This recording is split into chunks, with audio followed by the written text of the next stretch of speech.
एक बड़ी famous saying है, आज से 40 साल पहले की बात है दोस्तों। हमारे जो फॉर्मर प्राइम मिनिस्टर हैं राजीव गांधी, उन्होंने ये कहा था कि every 1 rupee spent by the government towards poverty alleviation towards the social welfare programme for the poor people, out of that 1 rupee only 15 paisa reaches the poor people, reaches the beneficiaries. Where is the remaining 85 paisa? तो राजीव गांधी जी ने यह कहा था कि जो बीच के जो 85 पैसा है वो कौन खा जाता है? वो जो बिचौलिए हैं, जो मिडिलमैन हैं, जो करप्ट ब्यूरोक्रेट्स हैं, वो खा जाते हैं। अब आज के जमाने में, आज 2022 है और आज हमारे पास टेक्नोलॉजी है। आज हम डिजिटल लिटरेसी की बात करते हैं, फाइनेंशियल लिटरेसी की बात करते हैं, और इसी एजेंडा को कहीं ना कहीं पिछले 8 सालों से प्रमोट किया जा रहा है।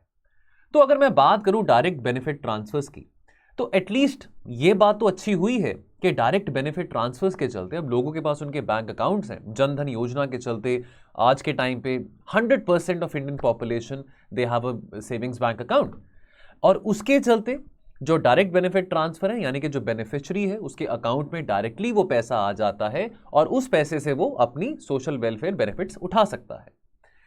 और ये कोशिश को बहुत सराहा गया है इंटरनेशनल मॉनेटरी फंड के द्वारा और इवन वर्ल्ड बैंक के द्वारा।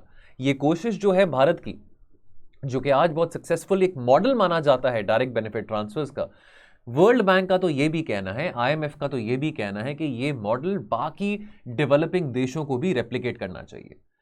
तो दोस्तों, मैं आप सबका बहुत स्वागत करता हूं आज के एडिटोरियल डिस्कशन एंड एनालिसिस के वीडियो में। आज है डेट 19 अक्टूबर, और दोस्तों ये जो मैंने आपके साथ डीबीटी की बात करी, डायरेक्ट बेनिफिट ट्रांसफर की बात करी, ये हमारा रहेगा लीड आर्टिकल आज का।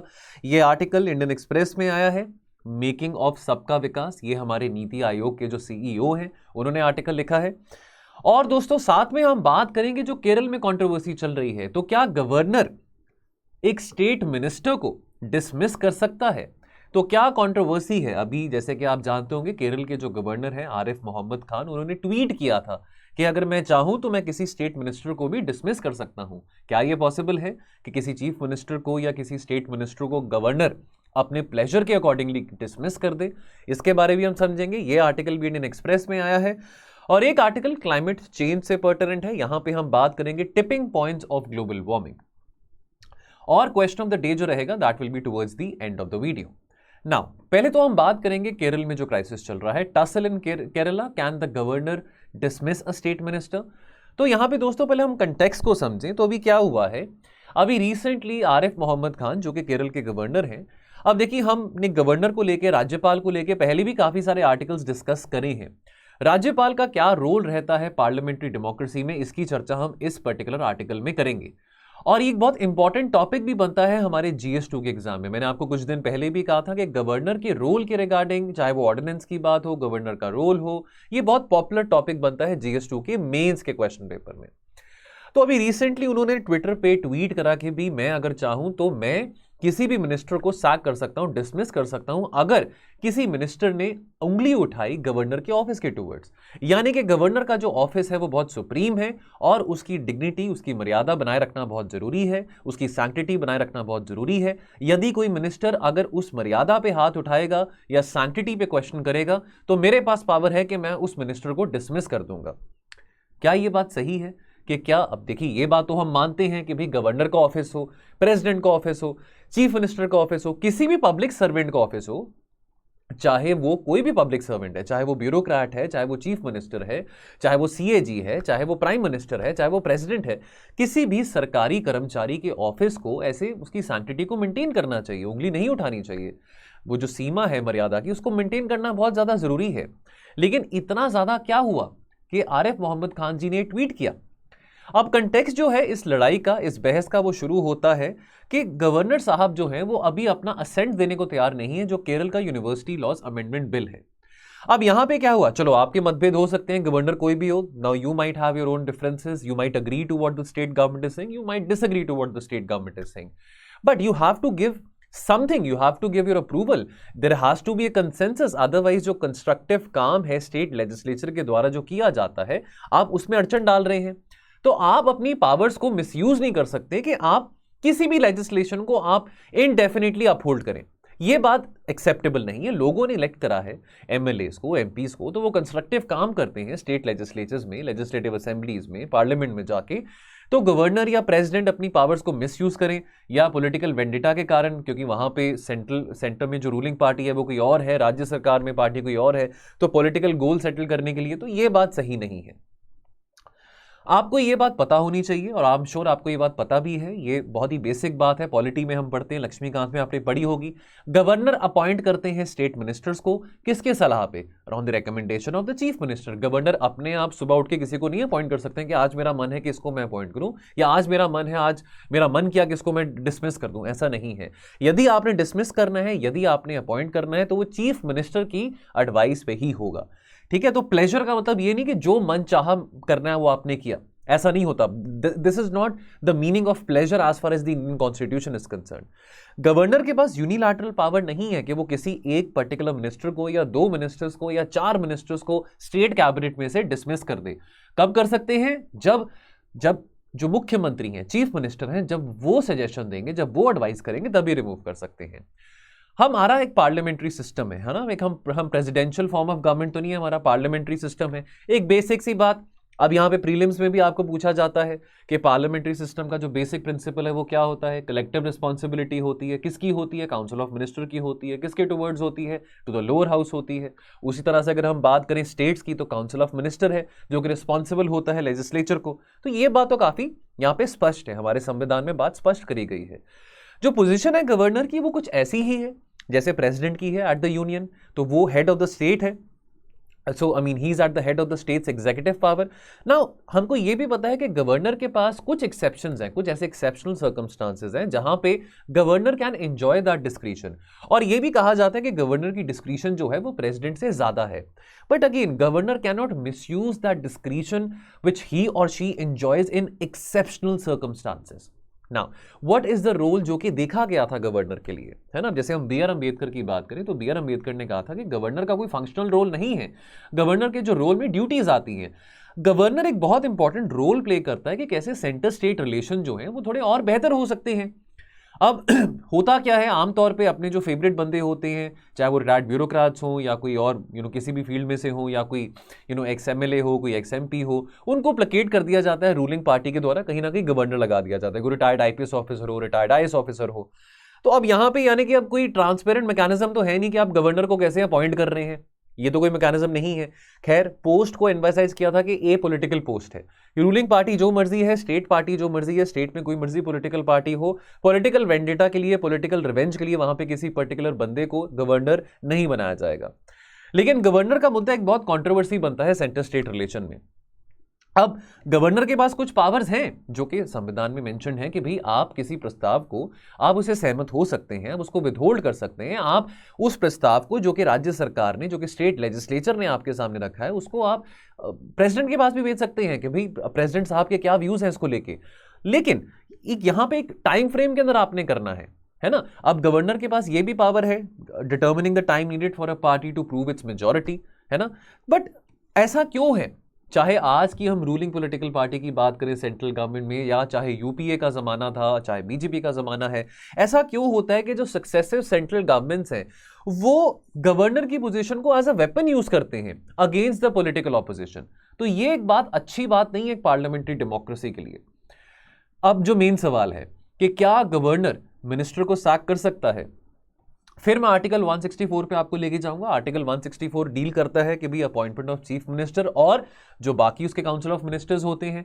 तो गवर्नर को किसी की एडवाइस लेने की जरूरत नहीं है जब चीफ मिनिस्टर को अपॉइंट करना है, लेकिन वो काउंसिल ऑफ मिनिस्टर्स जो है स्टेट में, जो भी मिनिस्टर को अपॉइंट करना है, उसको अपॉइंट करने के लिए गवर्नर साहब को रिकमेंडेशन चीफ मिनिस्टर की माननी पड़ेगी, स्वीकार करनी पड़ेगी।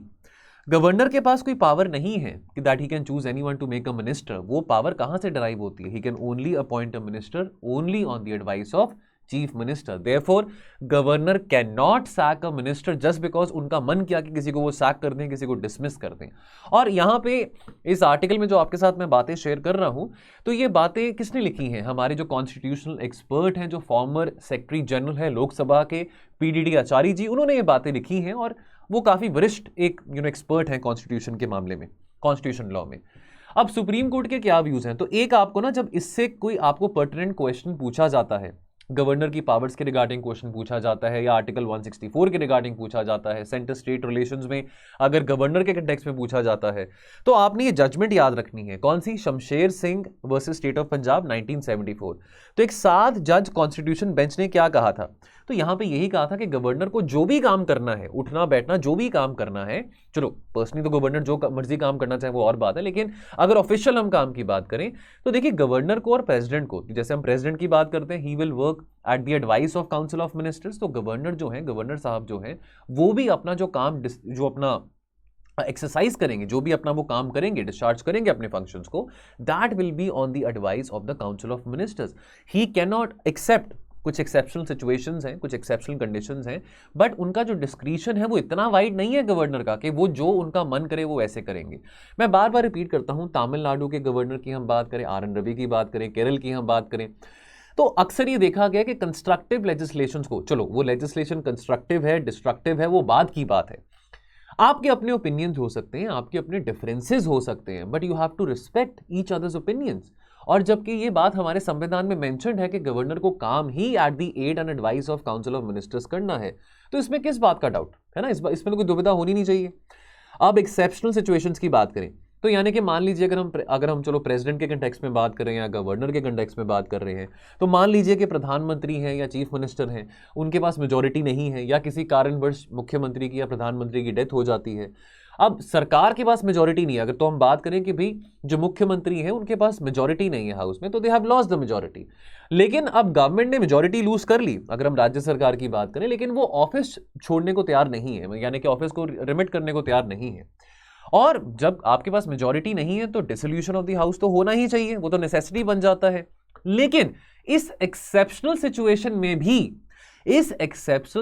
में भी जो राज्यपाल हैं उनको फिर भी पॉलिटिक्स में इन्वॉल्व नहीं होना, यहां पे पॉलिटिकल, यहां पे तू मैं नहीं करनी है, फिर भी उनको एडवाइस लेनी पड़ेगी। अगर हम प्रेसिडेंट की बात करें तो उनको एडवाइस लेनी पड़ेगी प्राइम मिनिस्टर की, और अगर हम राज्यपाल की बात करें तो उनको एडवाइस लेनी पड़ेगी मुख्यमंत्री की, कि अगला स्टेप क्या करना है। कि भैया आपकी मेजॉरिटी तो आप लूज कर गए हैं, आपके पास नंबर्स नहीं है, आपके पास बहुमत नहीं है, तो हाउस तो डिसॉल्व करना ही पड़ेगा, है ना, फ्रेश इलेक्शंस होने पड़ेंगे। चलो अगर फ्रेश इलेक्शंस नहीं होंगे तो कोई ऑल्टरनेटिव है, तो भाई अगर ऑपोजिशन के लीडर को इनवाइट करना कि भाई आपके पास बहुमत है तो आप बताइए। तो ये सब बातें जो है ये प्रेसिडेंट या गवर्नर जो है अकेले अपने आप नहीं कर सकते हैं, उनको एडवाइस लेनी पड़ेगी, चाहे वो प्रधानमंत्री की हो प्रेसिडेंट के साथ, और अगर या मुख्यमंत्री की हो चीफ मिनिस्टर के साथ। तो बी आर अम्बेडकर के क्या व्यूज हैं? तो बी आर अम्बेडकर के यही व्यूज हैं कि भाई गवर्नर के कोई फंक्शंस नहीं है, कोई ऐसे फंक्शंस इंडिपेंडेंटली उनको नहीं, मतलब एक फिलोसफिकल सी बात आती है। अगर हम गवर्नर के रोल की बात करें तो उनके क्या व्यूज हैं, तो वो कहते हैं उनके कोई फंक्शंस नहीं है, लेकिन उनकी कुछ ऑब्लिगेशंस है, कुछ ड्यूटीज है जो कि उनको परफॉर्म करनी ही पड़ेगी। एक बहुत इंपॉर्टेंट रोल प्ले करते हैं गवर्नर अगर सेंटर स्टेट रिलेशंस को स्ट्रेंथन करना है। तो कहा जाता है ना कि गवर्नर कौन है? He is an agent of the centre, so he should be the agent of the centre, not the agent of the ruling political party. Constitutional expert, तो डिग्निटी ऑफ गवर्नर की हम बात करते हैं, मर्यादा की हम बात करें तो ठीक है। अब यहाँ पे पीडीटी आचार्य कहते हैं दैट इंडीड कोई भी मिनिस्टर अगर गवर्नर की पोजीशन को, गवर्नर के ऑफिस की डिग्निटी को थोड़ा लोअर करता है, उंगली उठाता है, सैंक्टिटी को मेंटेन नहीं करता, तो वो गलत बात है। तो अगर राज्यपाल चाहें, गवर्नर चाहें, तो वो मुख्यमंत्री जी को कह सकते हैं कि इसको लेकर आप इंक्वायरी करिए। अगर तो ये पाया जाता है कि किसी मिनिस्टर ने वाकई में ही गवर्नर को डिसरिस्पेक्ट किया है, गवर्नर की पोजीशन को डीफेम करा है, तो अगर ऐसी बात पाई जाती है तो देन जो गवर्नर है वो बोल सकते हैं चीफ मिनिस्टर को कि इस पर्टिकुलर मिनिस्टर को ड्रॉप करना है। लेकिन उसके बाद भी फाइनल फैसला किसका होगा? वो मुख्यमंत्री बताएंगे कि हाँ इस मिनिस्टर को हमने सैक करना है, डिसमिस करना है। प्लेजर ऑफ द गवर्नर, तो जैसे आपको मैंने बताया कि pleasure of the governor doesn't mean कि एब्सोल्यूट डिस्क्रिशन है गवर्नर के पास। गवर्नर का जो प्लेजर है वो कब तक है? गवर्नर का प्लेजर तब तक है जब तक जो सरकार है, जो राज्य सरकार है, जब तक वो स्टेट लेजिस्लेचर में एक बहुमत यानी कि मेजॉरिटी इंजॉय कर रही है। Governor can withdraw his pleasure only when the government loses majority, लेकिन वो क्विट करने से, यानी कि वो क्विट, लेकिन उसके बाद भी वो क्विट करने को रिफ्यूज कर रहे हैं। So then he withdraws the pleasure, but even then, जैसे आपको मैंने अभी पीछे बताया, तो वो प्लेजर विड्रॉ कर सकते हैं, लेकिन सरकार को डिसमिस करने के लिए भी गवर्नर को तब मुख्यमंत्री की सलाह की जरूरत है कि अगला स्टेप क्या होगा। कि आपके पास मेजॉरिटी नहीं है, अगला स्टेप क्या होगा, उस बात की जो सलाह है वो भी मुख्यमंत्री जी देंगे राज्यपाल को, गवर्नर को। तो यहाँ पे कुछ सजेशंस की बात आती है और आपके लिए यहाँ पे 3 कमिटीज के बारे यहाँ पे समझना बहुत जरूरी है as far as appointment of governor की बात करें। एक तो हम बात करेंगे the national commission for reviewing the working of the constitution, NCRWC। ये सन 2000 में बिठाई गई थी, अटल बिहारी वाजपेयी जी की सरकार थी, तब वो प्रधानमंत्री थे। तब ये सजेशन आया था कि गवर्नर को, है ना, गवर्नर को अगर अपॉइंट करना है तो he should be appointed by the president, लेकिन after the consultation with the chief minister of that particular state. और अगर गवर्नर को रिमूव करना है या किसी और राज्य में ट्रांसफर करना है तो उसके लिए भी सिमिलर प्रोसीजर फॉलो करना चाहिए, यानी कि प्रेसिडेंट को कंसल्ट करना चाहिए with the chief minister of that state. अभी ऐसा नहीं होता।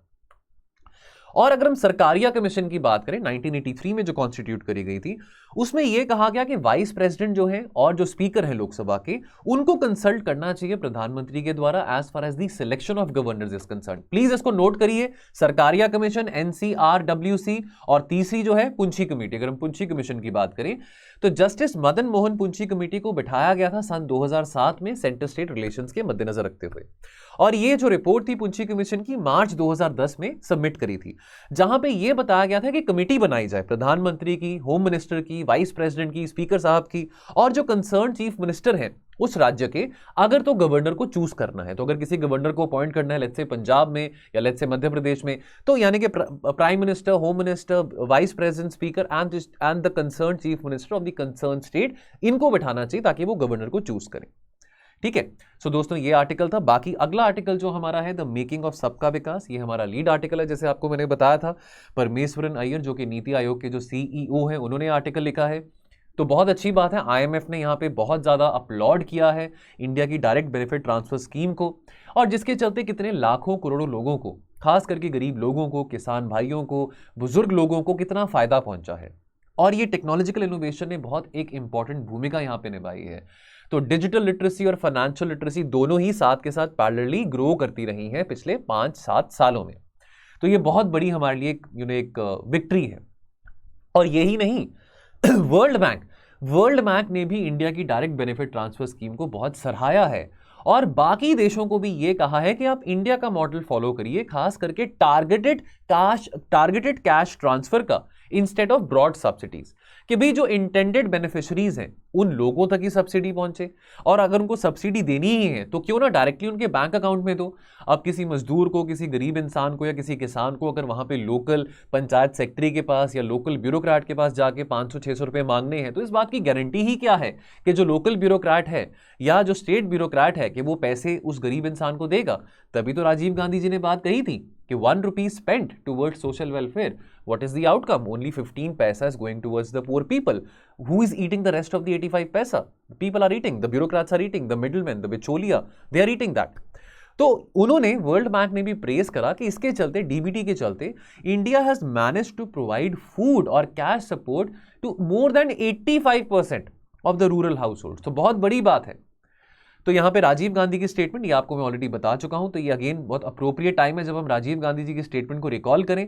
और ये बहुत बड़ा चैलेंज रहा था सक्सेसिवली बहुत सारी सेंट्रल गवर्नमेंट्स के लिए, खास करके जब से राजीव गांधी ने स्टेटमेंट कही थी कि कैसे इस बात को रिजॉल्व किया जाए, कैसे लीकेजेस को, अभी भी हम बात कर रहे हैं पब्लिक डिस्ट्रीब्यूशन सिस्टम में अभी भी बहुत कमियां हैं, अभी भी बहुत लीकेजेस हैं, पूरा फुल प्रूफ नहीं है, बट स्टिल हम बहुत, we have come a long way. पिछले 8 सालों में अगर हम देखें हमारी पब्लिक वेलफेयर स्कीम्स की हम बात करें, because of the aggressive roll out of the direct benefit transfer programme. Now अब लोगों के जो आधार कार्ड हैं वो बैंक अकाउंट के साथ सीडेड हैं, है ना।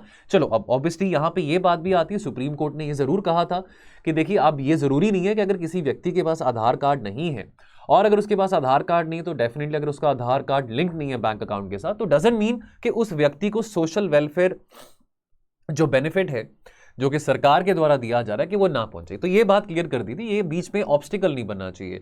लेकिन ऑलमोस्ट 99% ऑफ आवर पॉपुलेशन, कोई बुरी बात भी नहीं आधार कार्ड बनाना, इसमें कोई ऐसी प्राइवेसी की चलो बात वहां पे कंसर्न्स आ जाते हैं, बट नेवरदलेस हर किसी का आधार कार्ड है तो उसके फायदे भी हैं। तो कैश बेनिफिट डायरेक्टली आपके अकाउंट में जा रहा है, ठीक है, विदाउट द कंसर्न पर्सन, आपको अपने आप फोन पे मैसेज आ जाएगा। हम जैम ट्रिनिटी की बात करते हैं, आई रिमेंबर उस टाइम पे मैं भी यूपीएससी की तैयारी कर रहा था, 2015 की बात है। 2015 में जो इकोनॉमिक सर्वे आया था तो वहां पे जैम ट्रिनिटी की बात करी गई थी, जनधन, आधार और मोबाइल। तो पिछले कुछ 7-8 सालों में हम स्मार्टफोन पेनिट्रेशन भी देख रहे हैं कि स्मार्टफोन लोगों के पास काफी ज्यादा है। अब चलो 5G भी आ गया, लेकिन 3G 4G we have evolved digitally as well. है ना। अब लोगों के पास बैंक अकाउंट्स है, तो लोगों के पास जो भी पर्टिकुलर स्कीम हो, चाहे वो प्रधानमंत्री ऋषि सिंचाई योजना है या कोई भी ऐसी स्कीम है, प्रधानमंत्री फसल बीमा योजना है, या अगर हम प्रधानमंत्री स्वनिधि योजना की बात करें, तो जो भी पर्टिकुलर बेनिफिशियरी है, जो भी पर्टिकुलर स्कीम है, डायरेक्ट बेनिफिट ट्रांसफर डायरेक्टली आपके बैंक में पैसे आ रहे हैं। और Aadhaar link bank account they have enabled an inclusive financial sector system. तो इंक्लूसिव ग्रोथ की भी यहां पे बात होती है। जो लोग बहुत ही पिछड़ी जातियों के हैं, जो बहुत ही ज्यादा लोग गरीब हैं, मार्जिनलाइज सेक्शन के हैं, उनको भी लिंक करा गया है, यानी कि उनके आधार कार्ड को भी लिंक करा गया है उनके बैंक अकाउंट के साथ। तो बहुत बड़ी बात है कि उनका बैंक अकाउंट खुला है, क्योंकि बहुत सारे लोग थोड़े कंजर्वेटिव होते हैं कि क्यों बैंक खोलना, कि चलो 200-300 रुपए तो हम अपने घर पे ही रख लेंगे। लेकिन नहीं, बैंक खोलने के क्या फायदे हैं, ये बात भी इस सरकार ने पिछले 8 सालों में काफी प्रमोट करी है। अब देखिए, जितना मर्जी आपकी स्कीम, आपकी सोशल वेलफेयर स्कीम, आपका डायरेक्ट बेनिफिट ट्रांसफर, आपका जनधन योजना, जितनी मर्जी आप इन स्कीम्स की बात कर लें, लेकिन जब तक आपकी जो इच्छा है, जब तक आपकी जो मंशा है, जब तक वो साफ नहीं है, नोबल नहीं है, तब तक काम नहीं होने वाला। देखिए, अब चाहे 2022 हो, चाहे 2122 हो, चाहे आज से 100 साल बाद की भी बात करें, जो ब्यूरोक्रेट्स है, देखिए अब कोई भी स्कीम है, कोई भी काम है, एक बहुत कॉम्प्लिकेटेड ब्यूरोक्रेसी में, बहुत कॉम्प्लिकेटेड और मल्टी लेयर्ड गवर्नमेंट मशीनरी में काम करता है ना। फाइल्स बहुत स्लो मूव करती हैं, बहुत सारे बैरियर्स आते हैं, बहुत सारी रुकावटें आती हैं। तो मंशा साफ होनी बहुत ज्यादा जरूरी है। और मंशा साफ होने के साथ साथ तो डीबीटी अकेला अपने आप को इतना सक्सेसफुल ना होता जिस साइज और जिस स्केल पे भी सक्सेसफुल हुआ है। एक विजन होना, एम्बिशियस विजन होना और एक होलिस्टिक अप्रोच का यहां पे मद्देनजर रखना, एक इंक्लूसिव अप्रोच को मद्देनजर रखना बहुत जरूरी है, जो कि टॉप बॉटम होना चाहिए। यानी कि ये नहीं कि सिर्फ प्रधानमंत्री जी की ऐसी विजन है और होलिस्टिक अप्रोच की बात हो रही है, जो ब्यूरोक्रेसी है, जो लोअर ब्यूरोक्रेसी है, उनमें भी ऐसा विजन होना बहुत ज्यादा जरूरी है। तो जनधन योजना की बात करें तो 2014 में तो ये प्रोग्राम शुरू किया गया था भारत सरकार के द्वारा। एम क्या था कि सारे घरों को, सारे हाउस होल्ड्स को फाइनेंशियल इंक्लूजन के नेटवर्क में लेके आया जाए और साथ के साथ उनके बैंक अकाउंट खुले और साथ के साथ उनके आधार कार्ड के साथ उनके बैंक अकाउंट का लिंकेज किया जाए। और ये आधार पेमेंट ब्रिज के जरिए अब हम डायरेक्ट बेनिफिट ट्रांसफर्स को देख रहे हैं। यानी कि ये बात समझना जरूरी है कि एक बहुत सिम्बायोटिक रिलेशन है डायरेक्ट बेनिफिट ट्रांसफर का और जनधन योजना का। अब सबका विकास की हम बात करते हैं, सबका विकास, सबका साथ, सबका विकास और सबका प्रयास, सबका सहयोग, अब ये बात हम करते हैं, है ना। तो 2022 तक 135 करोड़ से ज्यादा आधार सब्सक्राइबर्स हैं, 47 करोड़ बेनिफिशरीज हैं अंडर द प्रधानमंत्री जनधन योजना। और बैंकिंग कॉरेस्पॉन्डेंट्स की बात करें, जिन लोगों ने गांव-गांव में जाके, तस्बे में जाके लोगों के बैंक अकाउंट खुलवाए, तो ऐसे 6.5 लाख बैंक मित्रज हैं जिन्होंने ये काम किया जनधन योजना को सक्सेस बनाने के लिए। तो जो डीबीटी प्रोग्राम है, जिस ऊंचाई पे आज पहुंचा है, उसमें बहुत बड़ा योगदान इन लोगों का है। और तभी तो हम बात करते हैं कि सबका साथ सबका विकास, सबके साथ के बिना तो विकास नहीं हो सकता। तो सबका साथ में सरकारी कर्मचारी भी आते हैं, प्राइवेट सेक्टर भी आता है, और जो हम कॉमन सिटीजन्स की बात करते हैं वो भी आते हैं, तभी हम डेवलपमेंट के पाथ पे मूव कर सकते हैं। तो जहां पे सिम्बायोटिक रिलेशन की बात करी, तो जैसे आपको मैंने बताया कि फाइनेंशियल इंक्लूजन और डायरेक्ट बेनिफिट ट्रांसफर ये इंटरलिंक्ड है। और अगर फाइनेंशियल इंक्लूजन ना होता, लोगों के बैंक अकाउंट ना खुलते, तो शायद उनके बैंक अकाउंट आधार से लिंक ना होते, तो डायरेक्ट बेनिफिट ट्रांसफर ना पहुंच पाता। तो अल्टीमेटली तो किसका फायदा हुआ है? बेनिफिशरीज का फायदा हुआ है। कुछ हद तक तो हमने पैसे बचाए हैं, कुछ हद तक तो करप्शन कम हुआ होगा। सरकार को क्रिटिसाइज करना तो बहुत आसान काम है, लेकिन ये बात को थोड़ा प्रेस करना भी तो जरूरी है ना, कि आज अगर वर्ल्ड बैंक और आईएमएफ ये बातें बोल रहा है तो कुछ तो फायदा हुआ है ना, कुछ तो सेविंग्स हुई है ना, कि जिसके चलते लीकेजेस कम हुई हैं। डेफिनेटली अभी और स्कोप है इंप्रूवमेंट का, there should always be a scope of improvement, but nevertheless we have achieved quite a lot. तो रूरल भारत की बात करें तो जैसे स्कीम्स हैं, अगर हम प्रधानमंत्री किसान सम्मान निधि की हम बात करें, फसल बीमा योजना की बात करें, ऋषि सिंचाई योजना की बात करें, तो अब यहाँ पे इन स्कीम्स में भी because of the direct benefit transfers, because of the Aadhaar link bank accounts, तो लोगों को, किसानों को फायदे पहुंचे हैं with the lower transaction cost. और ये देखिए, ये तो बहुत, हम अपनी रूरल इकोनॉमी की बात करें तो वो तो बैकबोन है हमारी इकोनॉमी के लिए, है ना। हम अपनी एग्रीकल्चर इकोनॉमी की बात करते हैं तो जो हमारे किसान भाई हैं, जो हमारा रूरल भारत है, रूरल इकोनॉमी है, ये बैकबोन है हमारी एग्रीकल्चर इकोनॉमी के लिए। इस करके बहुत जरूरी है कि यहाँ पे लीकेजेस कम हो। और पैंडेमिक के दौरान भी तो हमारे डायरेक्ट बेनिफिट ट्रांसफर की स्कीम्स को यहाँ पे उसकी एफिकेसी को टेस्ट किया गया है। अब कहीं ना कहीं इतने सारे लोगों को अगर चलो हम क्रिटिसाइज करते हैं कि जी प्रधानमंत्री गरीब कल्याण अन्न योजना इसको क्यों एक्सटेंड कर दिया गया है, लेकिन क्योंकि लोगों के पास आधार कार्ड थे, लोगों के पास बैंक अकाउंट थे, तो उनको कुछ ना कुछ तो बेनिफिट मिला। लास्ट माइल कनेक्टिविटी की बात आती है ना। मुझे याद है 2015 के इकोनॉमिक सर्वे में ये बात थी, अब मेरे को एकदम से याद है जब मैं ये आपके साथ डिस्कस कर रहा हूं, तो वो बात थी कि जो लास्ट माइल कनेक्टिविटी चैलेंज है कि भाई सरकार की मंशा जितनी मर्जी अच्छी है कि चलो पैसे भी हम सरकार एक बजट एलोकेट कर रही है किसी पर्टिकुलर सोशल सेक्टर स्कीम के टुवर्ड, सब इंफ्रास्ट्रक्चर भी खड़ा कर दिया, लेकिन फिर भी अंत में जाके लोगों तक पैसे नहीं पहुंचते। ये जो लास्ट माइल कनेक्टिविटी चैलेंज है ना, ये हमारी जैम ट्रिनिटी, जनधन, आधार और मोबाइल ट्रिनिटी ने ओवरकम करा है। ठीक है, अब जैसे हम पैंडेमिक के दौरान कितने सारे जो हम स्ट्रीट वेंडर्स की हम बात करते हैं, कभी आप जाते हैं शाम के टाइम बर्गर खाने, गोलगप्पे खाने, जो स्ट्रीट वेंडर्स हैं, है ना। अब वो तो देखिए वो अब जोमेटो पे तो गोलगप्पे नहीं बेच सकते हैं, वो जो स्ट्रीट वाले जो भैया हैं जो वहाँ पे आपको टिक्की देते हैं, बर्गर देते हैं।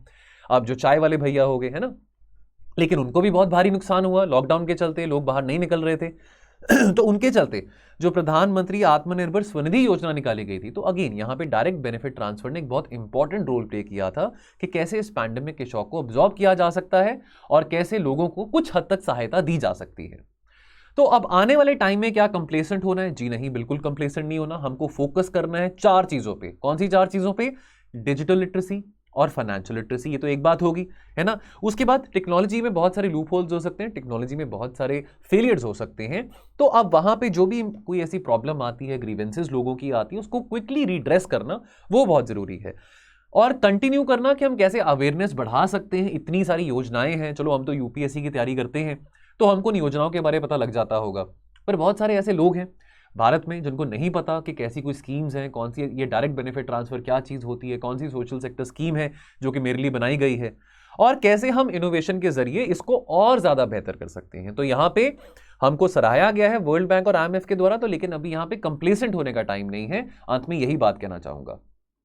लास्ट आर्टिकल आज का, तो टिपिंग पॉइंट्स ऑफ वार्मिंग। तो दोस्तों यहाँ पे हम पहले देखिए ग्लोबल वार्मिंग और क्लाइमेट चेंज के चलते मैं बार बार बात करता रहता हूँ, हर 3 या 4 दिन बाद कोई ना कोई आर्टिकल तो इसके पर्टिनेंट आया होता है। Renewable energy, electronic vehicles, climate change. और अगर आप देख रहे हैं एडिटोरियल डिस्कशन को, अगर आप पूरे साल से फॉलो कर रहे हैं, तो आप ये भी एक पैटर्न देखते होंगे कि टॉपिक्स रिपीट होते रहते हैं, है ना। अब ये बात हम बहुत बार कर चुके हैं कि भाई बहुत तबाही हो सकती है। हमारी कोशिश है कि भाई हम ग्लोबल एवरेज तापमान को 2 डिग्री सेल्सियस से ज़्यादा ना जाने दें, लेकिन ऑलरेडी हमारे पास रिपोर्ट्स आ चुकी हैं कि भाई जो हमारा ग्लोबल एवरेज टेम्परेचर है वो 1 डिग्री से ज़्यादा हो चुका है, इंक्रीज हो चुका है as compare to the pre industrial time. तो यानी कि अगर हमारा ग्लोबल एवरेज टेम्परेचर आज से कुछ 200-250 साल पहले 15 डिग्री सेल्सियस था, तो हमारी कोशिश क्या था by the end of this century वो जो टेम्परेचर है 16, 16.5 तक रहे, है ना। लेकिन अब ऑब्वियसली यहाँ पे रिपोर्ट्स जब आ रही हैं कि ऑलरेडी हम प्री इंडस्ट्रियल टाइम से भी अपना जो टेम्परेचर लिमिट है एक्सीड कर चुके हैं, तो इसको हम टिपिंग पॉइंट कहते हैं। टिपिंग पॉइंट यानी कि बियॉन्ड अ सर्टेन पॉइंट, यानी कि जब आप इरिवर्सिबल चेंजेस की आप बात करते हैं कि यानी कि इतना ज़्यादा आपका तापमान बढ़ चुका है ग्लोबली कि आइस शीट्स मेल्ट कर रही हैं इंडिया में। अब जब ग्लोबल एवरेज टेम्परेचर बढ़ता है तो इसका मतलब ये नहीं है कि अकेला आर्कटिक में या अंटार्कटिक में या ग्रीनलैंड में आइस शीट मेल्ट कर रही है। इसका मतलब ये भी होता है कि भी आपकी अनसीजनल रेनफॉल्स हो रही हैं, फॉरेस्ट फायर्स बढ़ रही हैं, ठीक है, तापमान बढ़ रहा है। तो ये होलिस्टिक चीज़ें आ जाती हैं, यानी कि कितना तापमान होना चाहिए कि भाई इतने ज़्यादा कैटास्ट्रोफिक चेंजेस ना आए। तो रिपोर्ट्स ये बताती हैं कि ऑलरेडी उस टेम्परेचर लिमिट को हम ब्रीच कर चुके हैं। अब फॉर एग्जाम्पल मैं आपसे अगर यहाँ पे एक इमेज आपके सामने जो आप देख रहे हैं, अगर यहाँ पे हम तिएन शान रेंज की हम बात करें, तो यहाँ पे जो तुयुक्सू ग्लेशियर है कजाकिस्तान में, देखिए कितना रैपिडली ये मेल्ट कर रहा है। तो आप यहाँ पे व्हाइट स्ट्रीम देख सकते हैं, यानी कि जो ग्लेशियर की जो आइस मेल्ट हो रही है तो इन the form of white stream. तो दिस इज नॉट गुड कि ग्लेशियर्स मेल्ट हो रहे हैं। तो चाहे वो कजाकिस्तान में हो, चाहे वो हिमालयन ग्लेशियर्स हो, चाहे वो अंटार्कटिका हो, चाहे वो आर्कटिक है, चाहे वो ग्रीनलैंड है, it is not good because why ultimately what will happen, the sea level will rise. So the countries, खास करके जो कोस्टल स्टेट्स हैं, दे बिकम मोर वल्नरेबल अगर सी लेवल राइज होता है। आई एम श्योर एनवायरमेंट में आपने ये बात पढ़ी होगी ना। अब काफ़ी ऐसी स्टडीज आ चुकी हैं पिछले कुछ 14-15 सालों में जिस स्टडीज में डिफरेंट टिपिंग पॉइंट्स यहाँ पे आइडेंटिफाई करे गए हैं। तो फॉर एग्जांपल जैसे हम बात करें ग्रीनलैंड आइस शीट मेल्ट हो रही है, या जैसे आप देख रहे हैं 2019 में आपने देखा होगा अमेजॉन फॉरेस्ट में जो वाइल्ड फायर्स थी। अब अमेजॉन फॉरेस्ट की हम बात करें तो बोल्सोनारो जो कि आपके ब्राज़ील के जो प्रेसिडेंट हैं, उन्होंने क्या कहा था कि भी अगर पॉवर्टी एलिवेशन करना है, लोगों को रोजगार देना है, तो जंगलों को काटना पड़ेगा, माइनिंग ऑपरेशंस को यहाँ पे प्रमोट करना पड़ेगा और बेटर तरीके से फार्मिंग को प्रमोट करना पड़ेगा। तो जंगलों को अगर काट रहे हैं तो कोई बात नहीं। तो अगेन काफी सारे एनवायरमेंटल एक्टिविस्ट भी थे जिन्होंने बोल्सोनारो के अगेंस्ट प्रोटेस्ट भी किया था, 2019 की बात है। लेकिन हर साल हम देख रहे हैं कि अमेज़न का जो ग्रीन कवर है, फॉरेस्ट कवर है, वो डिक्लाइन कर रहा है। ठीक है, तो ये कुछ ऐसी इंपॉर्टेंट चीजें हैं जिनको हम टिपिंग पॉइंट्स कह सकते हैं। बिकॉज एक बार अगर आइस शीट मेल्ट कर जाए, या अगर एक बार आप इतने विशाल जंगल को आप डिफॉरेस्ट कर दें, क्लियर कर दें, फॉरेस्ट फायर्स लगा दें, डेलिबरेटली मैन मेड फायर्स लगा दें, तो फिर वो वापस रिस्टोर होने में टाइम लगता है। कुदरत को इतनी जल्दी वो रिस्टोर नहीं हो पाता। और अगर हम बात करें हमारा जो कियोटिक और अनस्टेबल मॉनसून है, ये भी टिपिंग पॉइंट बनता है। तो ये सारी चीजें बहुत ज्यादा इंटरलिंक्ड है। इरिवर्सिबल, तो जो राइजिंग टेम्परेचर्स हैं उसके चलते लार्ज स्केल चेंजेस हम अपने क्लाइमेटिक सिस्टम्स में देख रहे हैं। हर साल हम पढ़ते हैं कि भी कनाडा में टेम्परेचर बहुत ज़्यादा है, 55 डिग्री सेल्सियस है, यूरोप में फॉरेस्ट फायर्स हैं। हर साल ये बात पढ़ते हैं कि भी यहाँ पे कभी गर्मी जल्दी आ रही है, कभी सर्दी जल्दी आ रही है, और उसके चलते हम अपना एग्रीकल्चर पे भी इम्पैक्ट देखते हैं।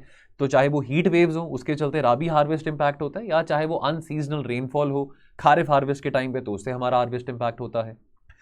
लेकिन डेफिनेटली इसको हम मिटिगेट कर सकते हैं। लेकिन एक बार जब टिपिंग पॉइंट क्रॉस हो जाए, जब एक बार वो थ्रेशहोल्ड, वो जो क्रिटिकल थ्रेशहोल्ड है, जब हम उसको क्रॉस कर दें, उसके बाद आप वापस नहीं आ सकते हैं। तो आमतौर पे कहा जाता है कि जो टिपिंग पॉइंट है, जो क्रिटिकल थ्रेशहोल्ड है, वो 1 डिग्री सेल्सियस की है, कि बियॉन्ड 1 डिग्री सेल्सियस अगर ग्लोबल एवरेज टेम्परेचर अगर एक्सीड कर रहा है, तो वो टिपिंग पॉइंट पे आप पहुंच चुके हैं, यानी कि उसके बाद वापस जाना मुश्किल है।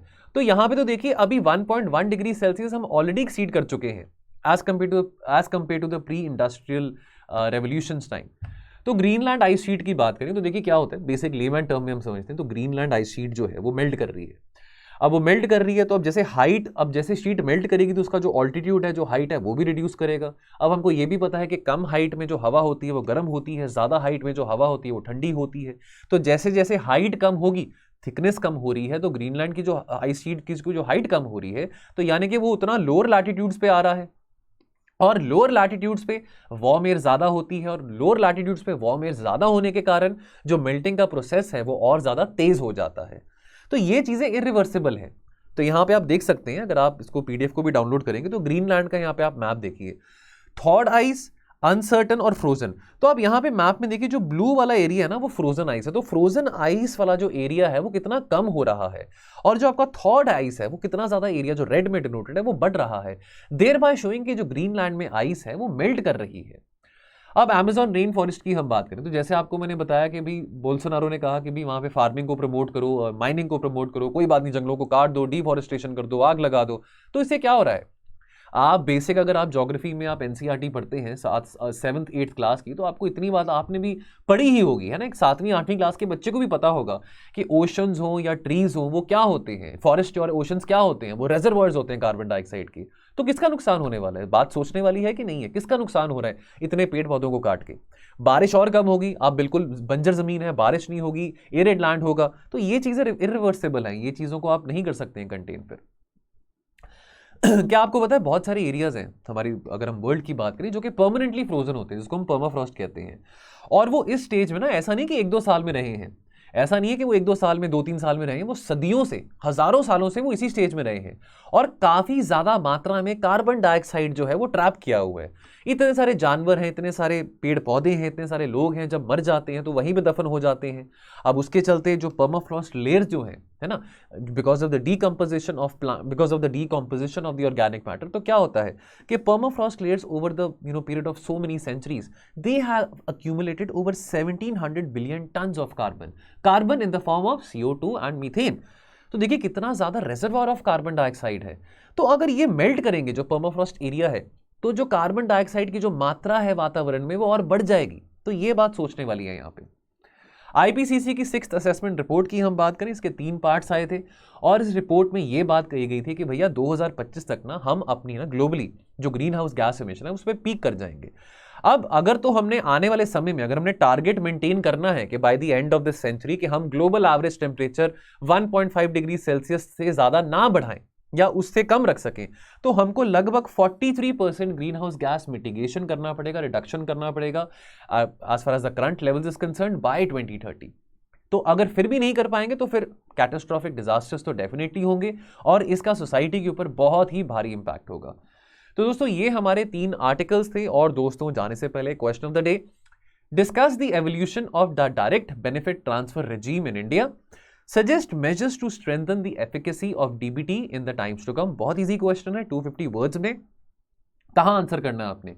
तो आपने आंसर पोस्ट करना है हमारे टेलीग्राम ग्रुप में, editorials with means answer writing. Now to get access to this Telegram channel, all what you have to do is while watching the video, description box में आप जाएंगे तो आपको ये लिंक दिखाई देगा, इसको आप क्लिक करेंगे तो आपको हमारे चैनल के प्रति रीडायरेक्ट किया जाएगा। और अगर आपको नहीं रीडायरेक्ट किया जाता तो आप हमारे इस नंबर पे 6280133177 इस नंबर पे अपनी टेलीग्राम की ऐप से हमको मैसेज ड्रॉप कर सकते हैं और हमको रिक्वेस्ट कर सकते हैं to add in this Telegram group. Now बाकी दोस्तों, बेस्ट आंसर की बात करें, जो एथिकल डिलेमास की हमने बात करी थी साइबर अटैक्स के प्रति, जो हमने कल क्वेश्चन पूछा था, अक्साया का बेस्ट आंसर है। काफी अच्छे फ्रेमवर्क में इन्होंने आंसर लिखा है। Akshaya do mention the time taken to write this answer. I am sure आपकी हैंडराइटिंग तो ऑब्वियसली बहुत अच्छी है, लेकिन आप अपना टाइम लिमिट भी जरूर बताइएगा कि आपने 10 मिनट्स में लिखा है कि 15 मिनट में लिखा है। अगर आपने इवन 20 मिनट्स में भी लिखा है, doesn't matter.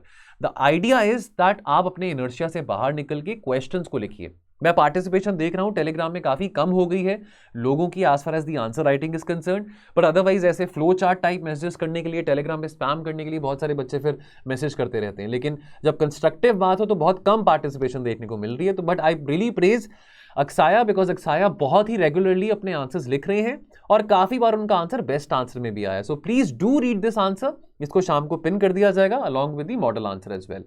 And now before I leave, I must also let you know, I should also share with you this advertisement. I'm assuming कि आप में से कुछ बच्चे जो पहली बार ये वीडियो देख रहे हैं, तो बात करें अपने प्रीलिम्स की टेस्ट सीरीज की या बात करें इंडिविजुअल कोर्सेज की। सो दोस्तों, ये सारे कोर्सेज आपके लिए केटर करे गए हैं, आपकी सॉल्यूशंस हैं। बिकॉज आपकी प्रॉब्लम्स कहाँ पे आती है? आपकी प्रॉब्लम्स आती है कि भाई हम प्रीलिम्स में लेके हमको बहुत फियर है कि प्री क्लियर कर पाएंगे कि नहीं कर पाएंगे। अब आपका पहला मॉक टेस्ट अगले साल जब भी एग्जाम है प्रीलिम्स का तभी तो नहीं हो सकता, आपको उससे पहले कई सारे मॉक टेस्ट देने हैं। तो इसके चलते हमने एक बहुत कॉम्प्रिहेंसिव टेस्ट सीरीज यहाँ पे निकाली है जिसमें 30 टेस्ट इन्वॉल्व हैं। आप चाहें तो उसको कोर्स को अवेल कर सकते हैं। और दोस्तों, साथ के साथ इंडिविजुअल कोर्सेज की बात करें तो कई बार क्या होता है कि भाई आपको लगता है कि भाई मैं बाकी सारे सब्जेक्ट्स तो मेरे स्ट्रॉन्ग हैं, लेकिन मेरे को ये नहीं समझ आता कि मैं एथिक्स कहाँ से पढ़ूँ, या मेरे को ये नहीं पता लगता कि मैं एंशिएंट हिस्ट्री कहाँ से पढ़ूँ, या ज्योग्राफी मेरी वीक है, या एनवायरमेंट मेरा वीक है, या whatever the subject might be, आपका कोई भी वीक सब्जेक्ट हो सकता है। तो आप चाहें तो इंडिविजुअल कोर्सेज यहाँ पे बाय कर सकते हैं। कोई एक सब्जेक्ट हो, कोई 2 सब्जेक्ट हो, whatever you feel like आप बाय कर सकते हैं instead of buying the whole GS course. तो यहाँ पे अभी कोड है प्रीलिम्स 2023 और इसको आप अगर आप अप्लाई करेंगे तो आपको 33% ऑफ मिलेगा। एंड फॉर मोर इन्फॉर्मेशन आप कभी भी 10 बजे से लेके 6 बजे के बीच में 1800-890-3043 पे कॉल कर सकते हैं। तो दोस्तों, मैं आपसे इजाजत लेता हूं और मिलूंगा आपको कल और चर्चा के साथ। आप अपना ध्यान रखें और पढ़ते रहिए। जय हिंद।